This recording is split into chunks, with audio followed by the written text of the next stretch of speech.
Are back, and we're here with Ken Locher from Locher Candles. Ken, you know, you're from around here. Where were you born and raised?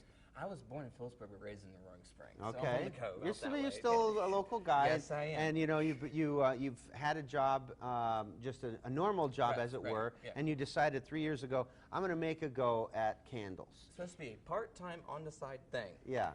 Boom! Yeah. So. And how did it go boom? Like what would you attribute? Was it your hard work, or was it luck, or what would you think? I think actually what really springboarded it was the fact that nobody around me was doing this, and I just refined as I went, and I, being in the COVID small community, kind of got known, and like, hey, we'll try it. But as you go, you refine as you go, and people were liking it, and it kept coming back. So, and it went crazy. Now, people do love candles, and then they like to help feature a local person, and also you'll have stuff that I can't get at the store. And these are some examples here. For example, Royer Mansion says, "Hey, what do you think about some wine scents? You know, that kind of. Is that what happens here?" They basically came back to me and said, "Hey, we're going to do Wine in the Woods. Would you be interested in just selling candles?" I said, "Well, why don't we have some fun with it? Try something." So we got the label approved with them, worked with them on it.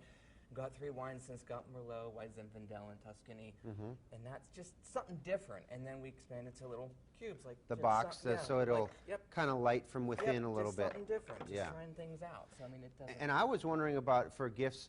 I assumed that you had these. If I was a Steelers fan, you know, you have black and gold, of course. Like in guy, and I can also customize the scent that I want. If I'm a guy and I'm like, well, I don't really like this certain fruity ones or really floral ones. You want to go with maybe I want, or you know, I like mahogany teak wood. So that's I got Aqua di Gio for the Philadelphia Flyers. I got that. So the color does not dictate the scent. You can always customize. You want black lilac? We can do black lilac. Yeah. So, but usually it would match. Yeah, you know, for the most part. So what have you done? You do this yourself? Do you have other people that help you? I have How does this work? Locher crew. Okay. I basically have 4 or 5 people to help me because you can't do this much by yourself. There's only 24 hours in a day. Okay. Yeah. So I basically will have one person wick and label, one person does. My mother, she kind of gets nominated, to do a lot of this. She kind of will call me up and say, hey, I thought of this idea. I'm like, well, go try it. So we go back and forth, but she does a lot of pouring. I have other friends that do pouring. Some people do the website work for me because I can't do it by myself. Right. So there's a group of us. If you're going to be successful, you do have to keep tabs on all this. And you're saying social media has made a big difference because you're now international. People around the world are ordering your candles. Yes, 2 years ago, we did over June, we did a rainbow candle that Skittles in it. You know, Skittles, that big famous Skittles one. Yeah, I have one of those. Yeah, we did a little podcast out in New York, and because of the podcast, it was a world. I didn't realize how big it was. I didn't anticipate the success of it, which I'm grateful for, but that was a huge project. I was sick of looking at Skittles.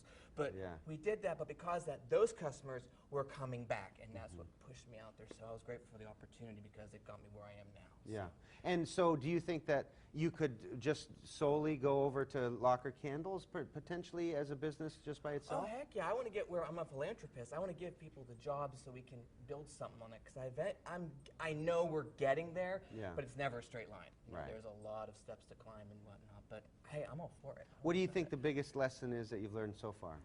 You learn nothing from success. You learn from your mistakes. Yeah. So simple.